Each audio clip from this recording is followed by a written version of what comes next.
एक समय की बात है। हिमालय की तलहटी में पक्षियों का एक बड़ा झुंड रहता था। उस क्षेत्र में पक्षियों को भोजन की कमी का सामना करना पड़ रहा था। इसलिए पक्षियों के राजा ने अपने झुंड को अनाज खोजने के लिए कहा। पक्षियों के राजा ने कहा कि मेरे प्यारे पक्षियों, मैं तुमसे एक एहसान के लिए आगे आया हूँ। हम भोजन की कमी का सामना कर रहे हैं। बाहर जाओ और अनाज की तलाश करो।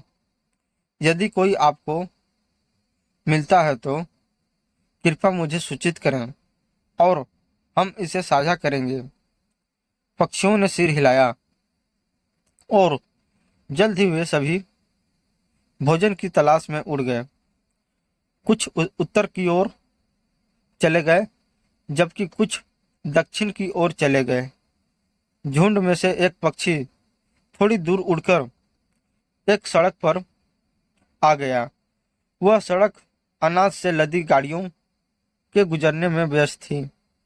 जब गाड़ियां सड़क से गुजर रही थी तो उसने देखा कि उसमें से कुछ अनाज गिर रहा है। भोजन की लालसा उस पर हावी हो गई। हे भगवान, यहाँ बहुत सारा खाना है। अगर मैं अपने दोस्तों को इसके बारे में बताऊंगा तो वे जल्द ही यहाँ आएंगे और मुझे सारा खाना उनके साथ बांटना होगा। लालची पक्षी ने सोचा और अपने झुंड में वापस उड़ गया। अन्य पक्षी भी खाली हाथ आए। जब राजा ने उससे पूछताछ की तो स्वार्थी पक्षी ने उत्तर दिया, जब मैं भोजन की तलाश कर रहा था तो मैं एक सड़क पर आया जहां से गाड़ियां गुजर रही थी। पक्षी आनंदित हो गए। क्या वहां कोई खाना था? एक पक्षी ने पूछा। स्वार्थी पक्षी ने जवाब दिया, हाँ, वहां खाना था, लेकिन इतनी सारी गाड़ियां भागते हुए हमारे लिए कोशिश करना भी असंभव होगा। झुंड निराश हो गया और पक्षियों में से एक ने कहा, हम वहां नहीं जा सकते। यह हमारी जान जोखिम में डालने लायक नहीं है। अन्य पक्षियों ने सहमति में सिर हिलाया। उधर लालची पक्षी उसके झूठ का काम देखकर बहुत खुश हुआ।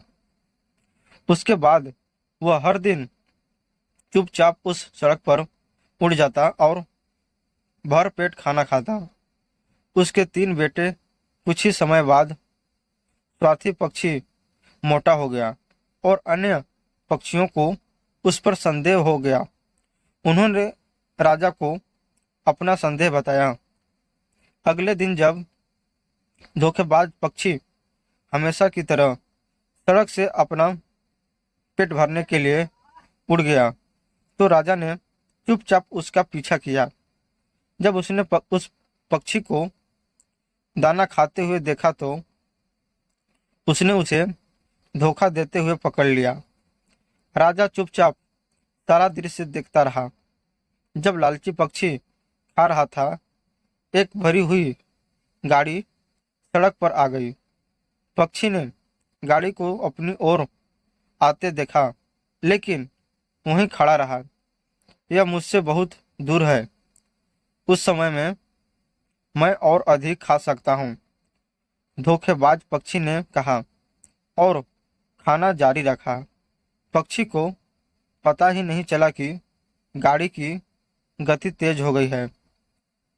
अरे नहीं, इससे पहले कि वह बच पाता, गाड़ी उसके ऊपर से गुजर गई। वह बहुत खराब हालत में एक पुराने वृक्ष पर उतरा।